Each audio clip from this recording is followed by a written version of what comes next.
We are recording this, so this will be available on the website, so people can watch it later, which is the point. Hopefully we'll have some people popping on. But again, if you do watch this in a recording, we are always available via email.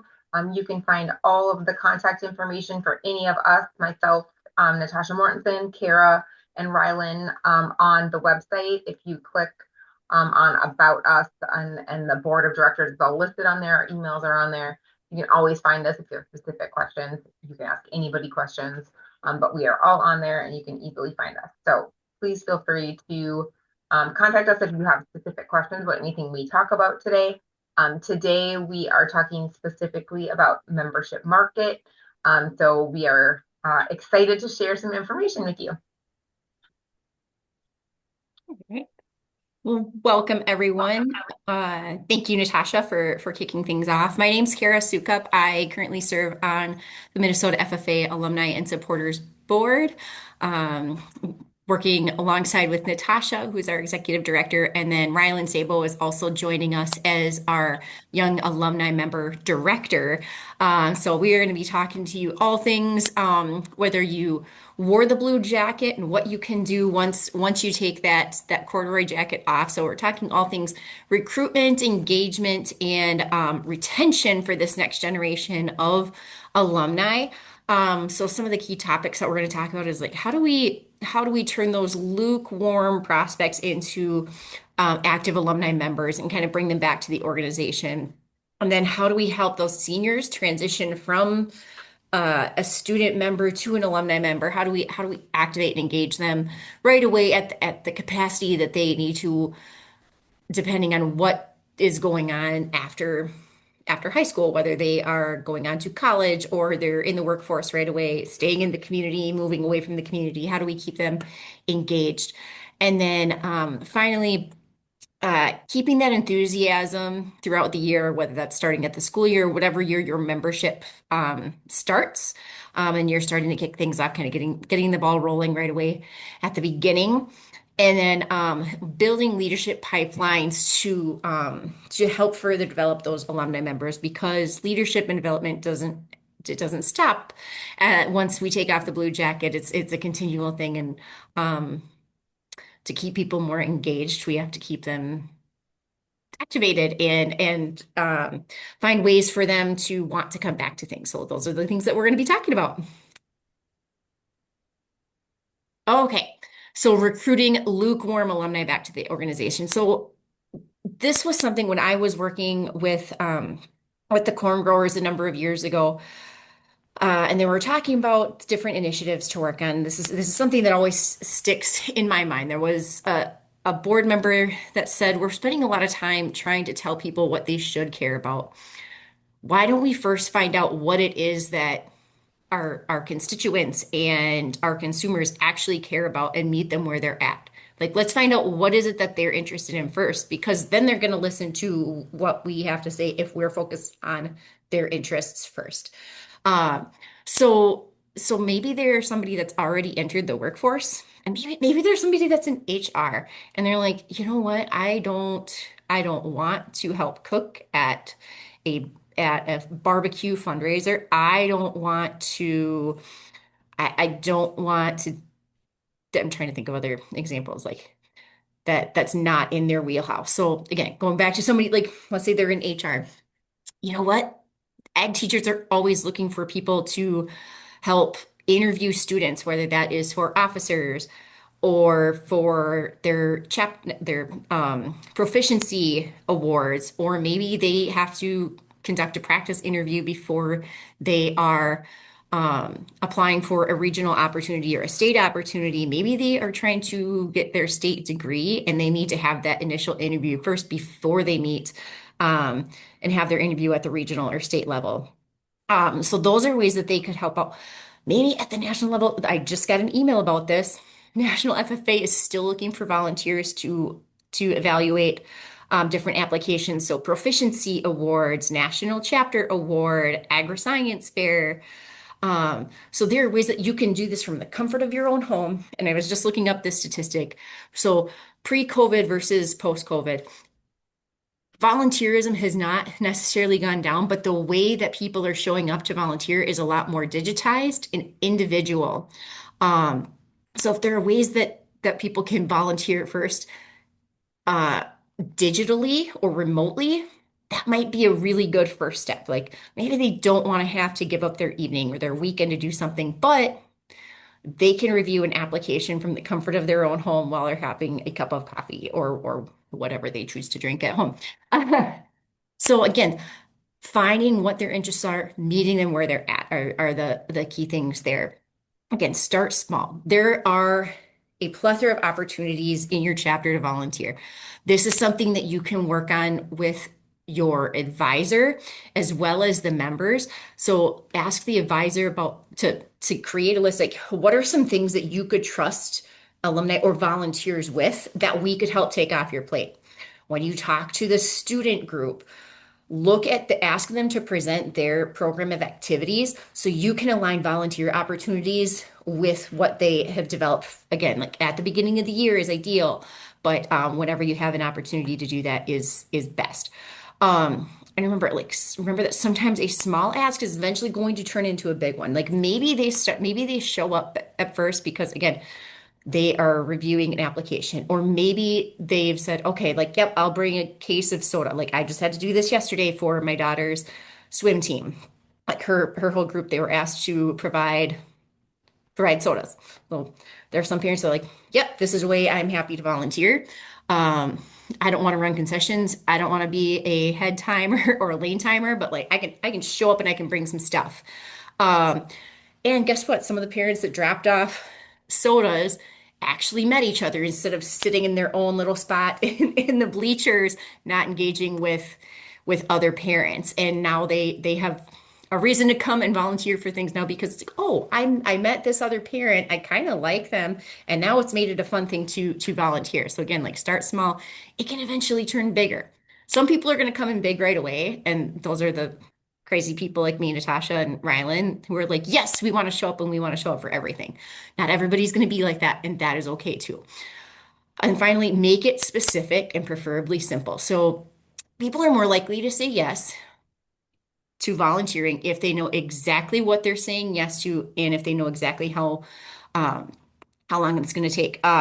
I did add this link in here, but for the sake of time, I'm not going to click on that. So this uh, has a lot of really good tips and resources on how to engage volunteers from the start. So again, like if you want to go fast, go alone. If you want to do it together, um, oh, are you clicking on that, Natasha? Oh, Can you click on it or no? you should be able to Oh, click on there. it. There we go. Yeah.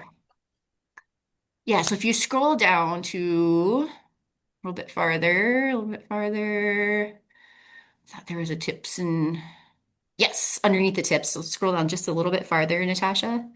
Yeah. So like this is just like a small snippet of activities that you're like, I don't even know where to start to ask for volunteer opportunities. Like this is a really great website that just kind of shows a good snapshot of how to work with alumni. This is also a really great resource for ag teachers if they're like, I don't even know how to work with my alumni or how to start one. Because like I might have needs, but I don't know where to begin, and I don't know my trust level for handing off new things to other people so I can focus on the things that I need to in my classroom and with my FFA chapter. So I just wanted to present this. So you had access to that link that should be activated once we put the slides up on the website afterwards. So good.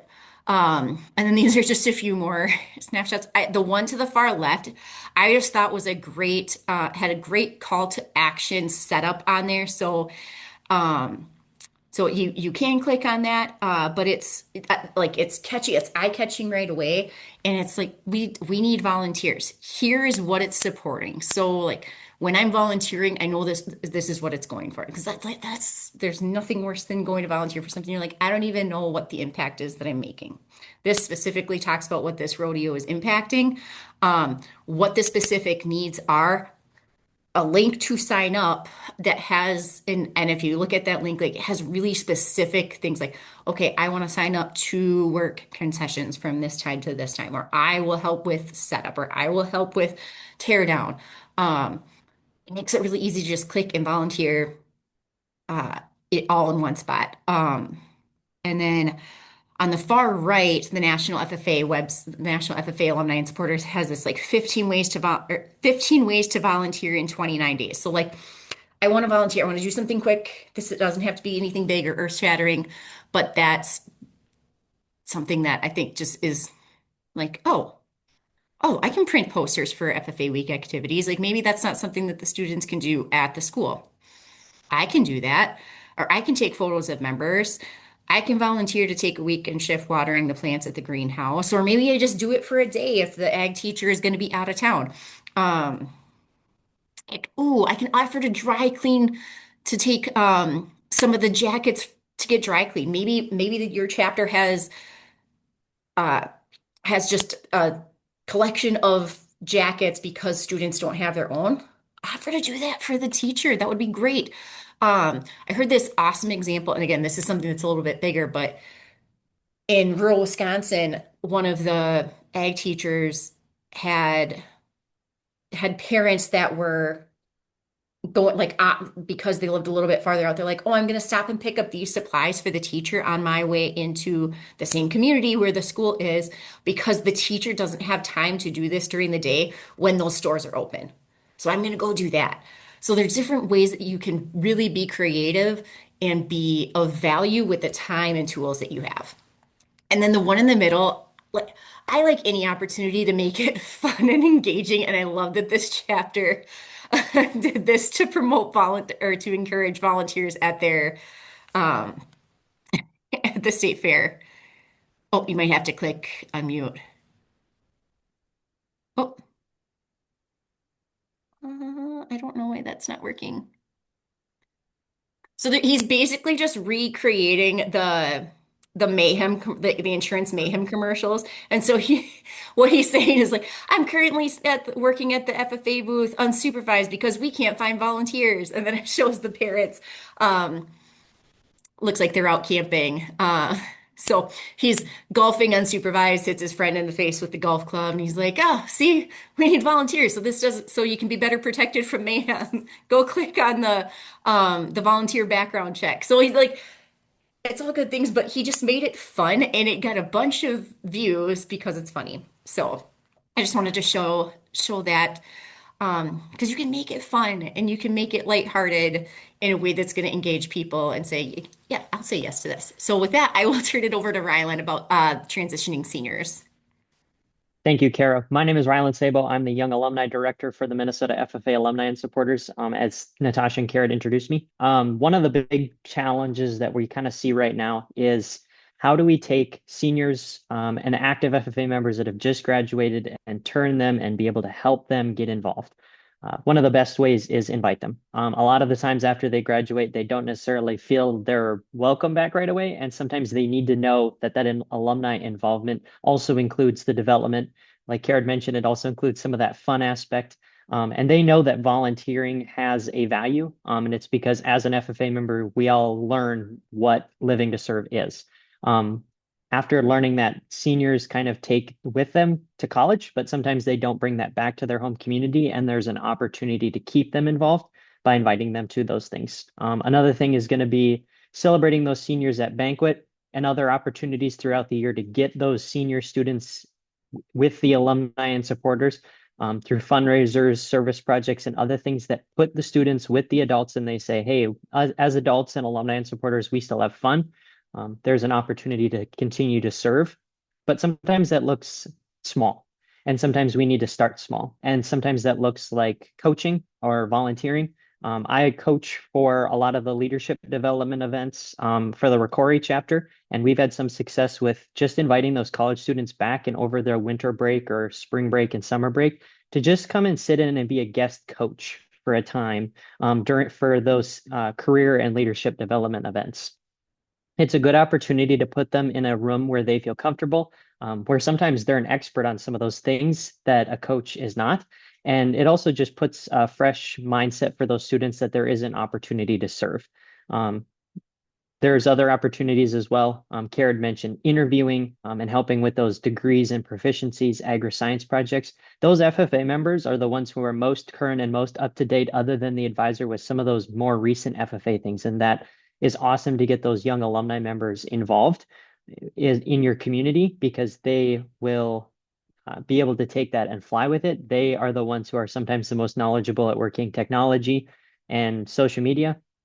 But also one of the large challenges is when you're a young person, sometimes it feels hard to be in the room where you don't necessarily feel welcomed or listened to. So that's why that final point kind of says, make them feel welcome, listen to their ideas, and welcome change. A lot of the times those young alumni members are very energized and motivated, but they don't know where to take that and channel that energy, especially when they're not as familiar with alumni involvement, because sometimes they're walking to a room they might not feel comfortable in, but making them feel welcome is a huge step in the right direction to be able to make them feel that they will be listened to, and that they do bring value and have a voice in the alumni and supporters, because they obviously have a great connection with the FFA advisor as being a recent senior. They will develop a great connection with you if you welcome them in and listen. And they have a lot of great things that they can take from their college experience, work experience, and bring into with current FFA members, because they have that experience. Most of those FFA members that they're serving or leading with now as an alumni and supporter are members that they wore the blue jacket with more recently. So there's a good connection there as well to be able to build off of that. Rylan, can you also cover the free membership that the seniors get? Yes, yeah. So after a senior graduates, they are gifted 5 years of free membership as an FFA alumni member. So they will be included on your roster. Um, as they transition out of FFA membership, they'll be moved from the roster of active membership into that alumni membership, and they're basically gifted 5 free years of membership in your alumni and supporters. So it's a good opportunity at that chapter banquet to be able to say, hey, there's an opportunity where you're already a member here. All you have to do is show up. Include them in on on your email chain if you have one, where you send out your agendas or your minutes. Keep them in the loop. Sometimes they just want to see that email in their inbox and know that when they come home on winter break that they're going to feel welcome to come back. Or sometimes it takes, like Kara mentioned, that extension of an ask. Would you be willing to, help out at an event?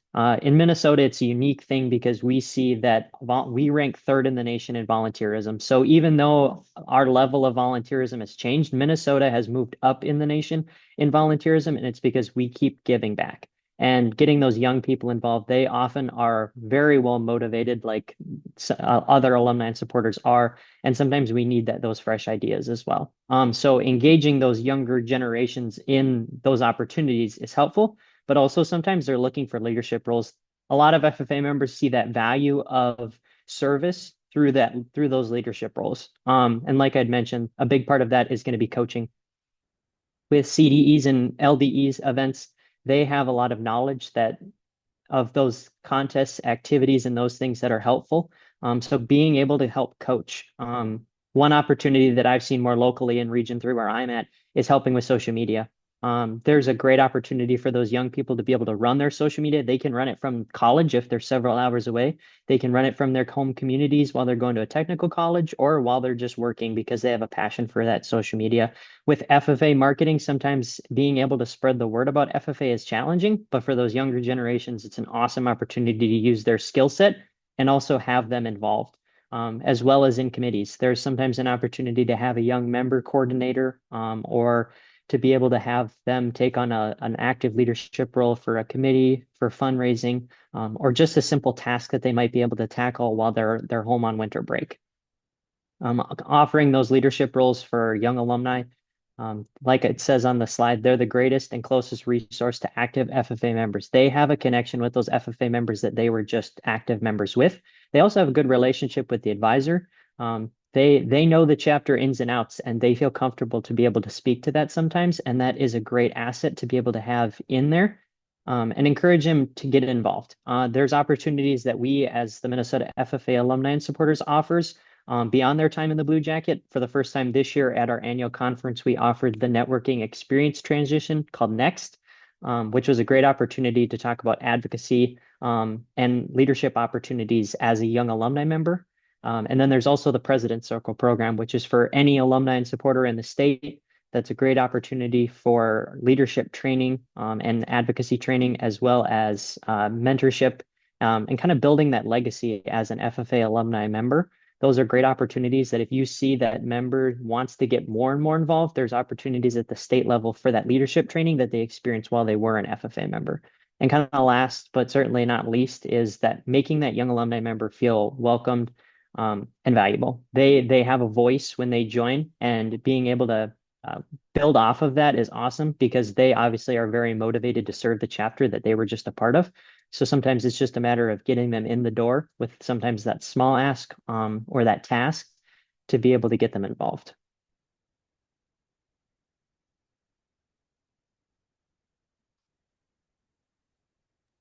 All right, so keeping the enthusiasm high throughout the year. Um, I love the idea of creating a yearly schedule. And again, I mentioned the seeing and understanding the students' POA or program of activity. So that is the what the officer team typically plans during the summer and then presents to the full chapter in the fall, usually in September once school starts back up. But whenever that happens, establish awareness of what that is. And if possible, if you have an existing alumni and supporters chapter, I encourage you to try and create your own for a couple of reasons. So the first one is to make sure that the mission and vision of your local alumni chapter is in step with the student chapter, so you can help them uh, it's reach their goals, but also it's something that helps keep you connected with the chapter and with the students and creates more value, honestly. The other reason why we encourage that is because there are there are awards for outstanding chapters at both the state and national level that require basically the application is set up like a program of activities for the student chapter, but for the alumni. So if at the local level, if you already have that created, it makes it a lot easier to fill out those applications to celebrate yourselves at the, like I said, at the state and national level. And I think it's just a nice blueprint as you are, as new leadership comes in and older leadership is exiting. It's just a nice blueprint to hand off to the next set of leaders in within your chapter. So just kind of having that blueprint that will establish, okay, what are the activities that will fall in line with these goals, and how do we spread out all the work so we can avoid that next bullet point, which is burnout. So how do we create opportunities for anybody to get involved um, regardless of their current activity level within agriculture. So maybe they were in FFA, but they're not necessarily doing something within agriculture right now. Maybe there's somebody that's a full-time student. Maybe they are somebody that is farming full-time. There are opportunities you can find for anybody. And if you can find opportunities where two people can serve together, that's a really great opportunity to help people create connections and want to come back. I know a lot of people come to the annual conference or they come to state convention because they're really looking forward to seeing somebody that they've met and have made a connection with. It's really hard to keep showing up to things when there's nobody that approaches you to get to know you. They're like, and I've seen this in all sorts of other organizations where somebody new comes in, we're like, oh, who is that? I'm like, well, why don't we just go up and talk to them and find out?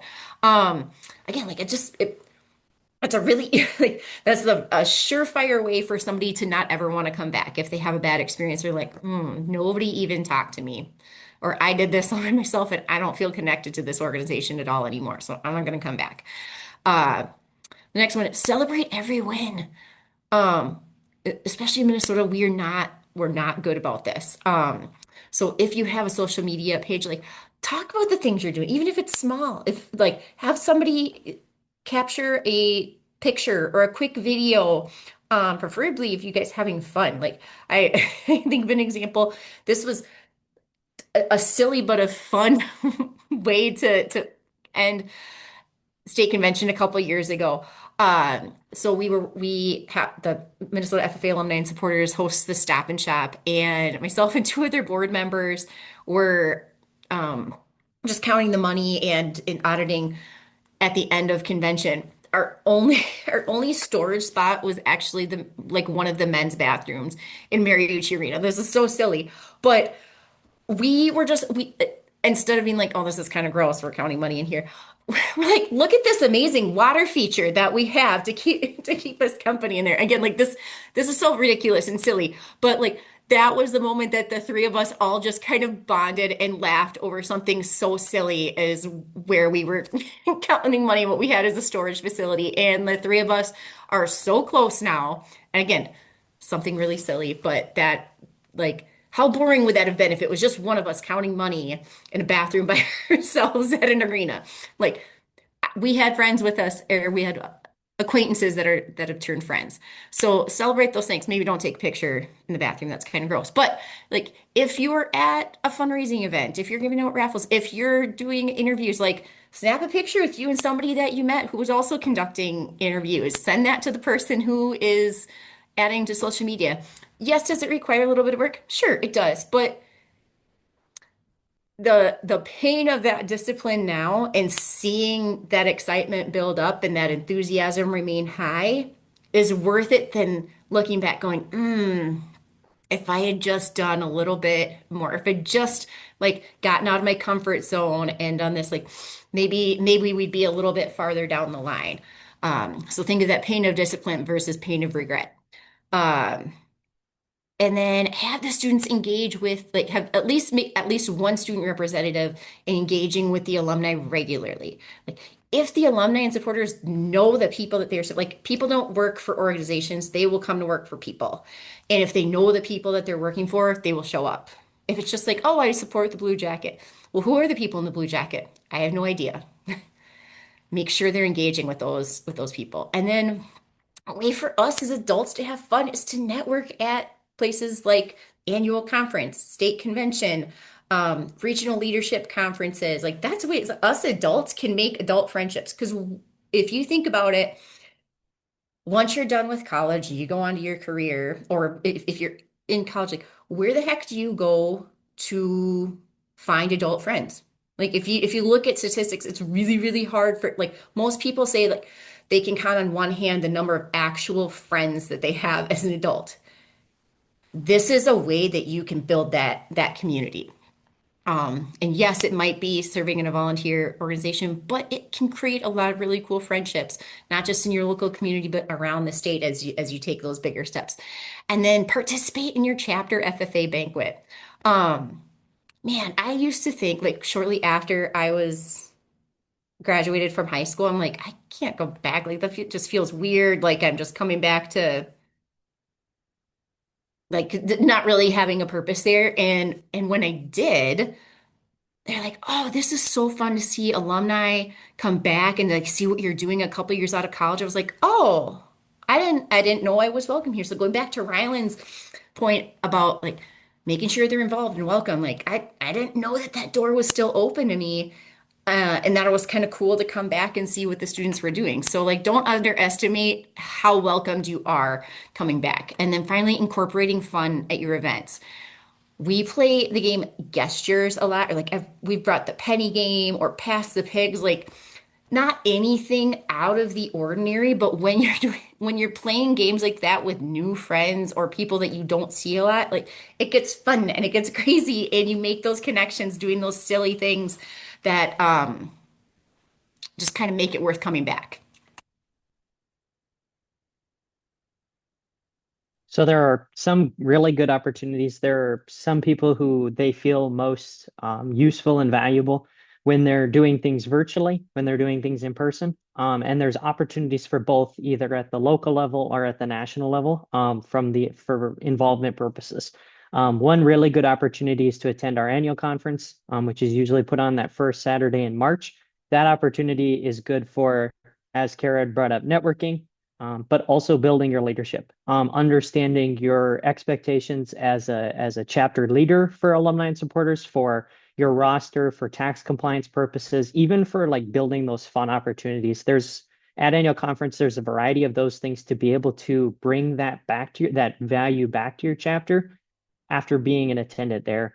And that opportunity is a really, really fun one, whether or not you're attending there. Otherwise, there's other opportunities as well. This year, Minnesota hosted a national regional development conference. And that's also another good opportunity put on at the national level by the FFA alumni and supporters. I guess I don't remember where the next national regional development conference is in the central region. It typically bounces around, but that's also another good opportunity to They're all go through listed on the. the national website if you want to find them. Yep.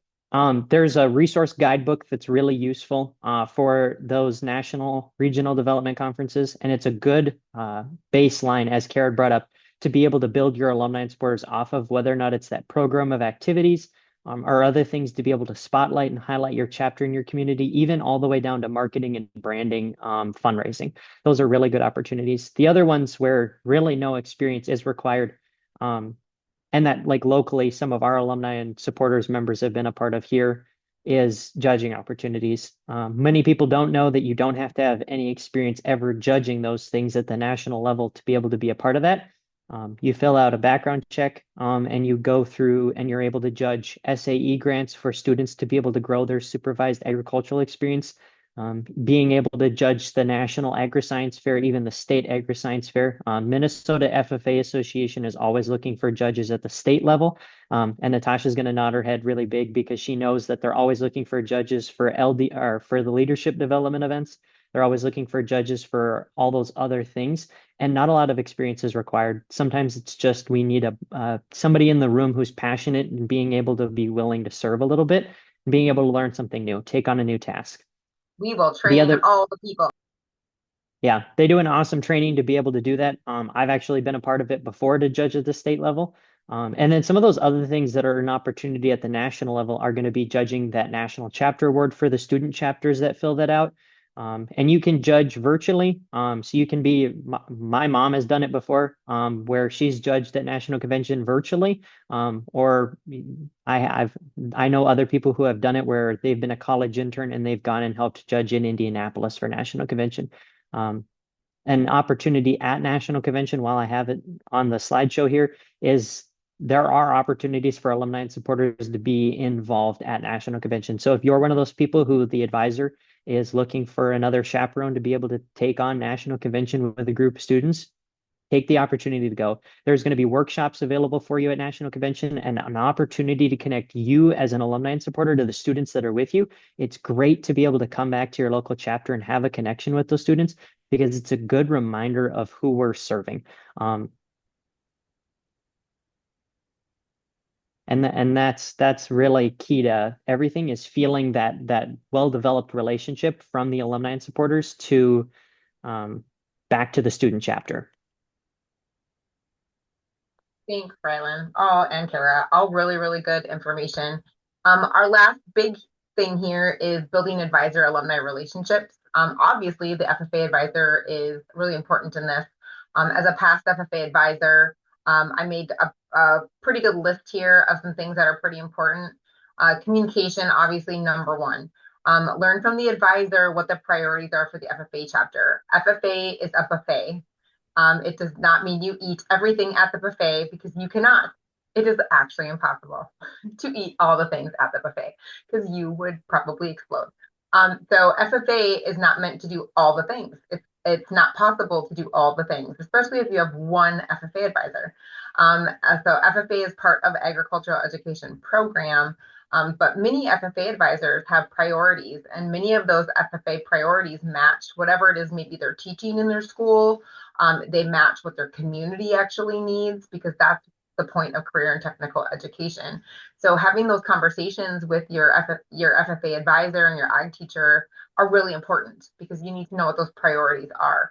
And then you also can ask them, what do you want to do that you don't have time to do? And then maybe that's where you can help them. And then you can help also with the priorities that they have, like what do they need you to help with. One of the trickiest parts about that is you can't make it more work to help the FFA advisor. If you make it more work for them, that's not actually helpful. So we actually have some great resources that we've created on our website. We have CDE and LDE coaching videos made by agriculture teachers to help you be able to coach teams and give you a lot of really great information so you don't have to ask the advisor to help you do that. And our ears are wide open for other resources that you need to help. So if you come up with things that you think we can help you with, please tell us and we will work on getting those resources for you. Create a liaison relationship for the advisor. They should not be running your alumni and supporters chapter. They should not be the leadership contact. They do not need more work to do. So if they are doing that, you should work really hard so they're not doing that. They should be a liaison. If you are fundraising to support your students, you should actually be giving them money. I actually hear from quite a few FFA advisors that their alumni don't give money to their kids when they need it. And I think that's odd. So I don't know the dynamics of all of that. But if that's something that is happening, I think that's a conversation you probably need to have in your alumni and supporters chapters about why aren't you giving the money you're raising for the kids to the kids?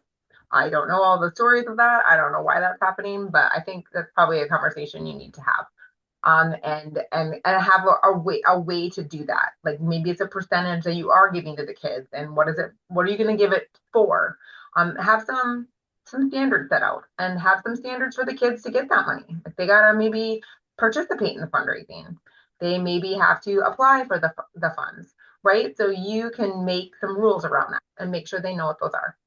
Support the program with the school board if needed. If there's some things happening in the school, some weird dynamics, definitely be supportive of what's happening in the school of the agricultural education program. I know sometimes there can be dynamics between the agricultural education teachers, FFA advisors, and some of the alumni and supporters.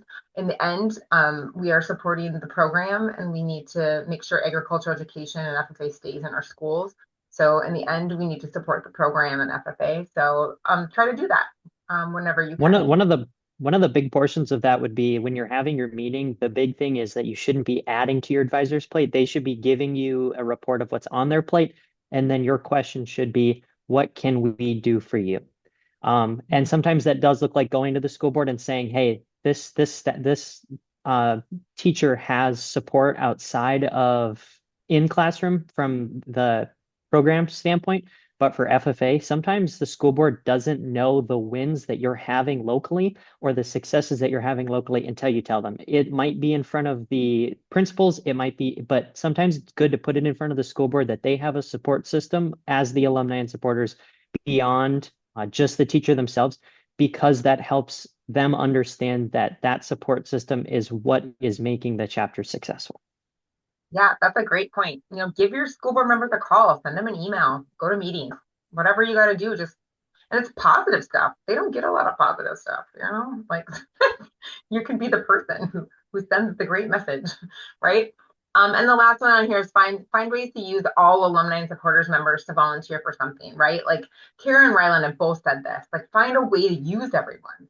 And that can be, bringing food for meetings. Maybe somebody just really loves to make bars, right? Like great, make a pan of bars and bring them to the meeting. Proofreading FFA applications for kids, class speakers, CDE, LDE coaches, picking up supplies, like they've said, like just many hands make light work. So the ag teacher, they need things done. And sometimes you're going to ask them and they're going to say, I don't know, because they don't know. Sometimes they're so busy. They just literally don't even know what to tell you. And even them thinking up things for them to do is work. Sometimes you just have to pay attention and just offer to do it and say, I got that. I can do that. Right. So just be mindful and watch. And even if you have students as FFA members, ask them like what seems like something they can help with, because the kids usually kind of know too what's stressful for that ag teacher as well. And just offer to do it and say you got it. Right. And then also the follow through is really important. If you say you're going to do it, you got to do it. Uh, make sure that you're following through and get it done. Okay, so The last thing really quick here before, we'll see if Krista has any questions. Otherwise, we can ask questions. So some alumni essentials, just things that we are mentioning at every single one of these. We have on Facebook, there's an a Minnesota FFA alumni and supporters page to follow, but there's also a Minnesota FFA alumni and supporters discussion group. If you search for that, this is where people can share things. So chapters are sharing what they're doing. It's a great place to go. You can ask questions, you can share activities. It's a great place to look. And then we also have a Team Reach. It's an app that you can download. If you put the code in MNFFAALSUPP1, you will be part of the Team Reach. And we're trying to get everybody on there so we can easily actually give you information. Social media is great, but you don't always see everything. So we want to make sure we have a way to make sure everyone knows what's going on in the world. So again, this will be recorded and available on our website.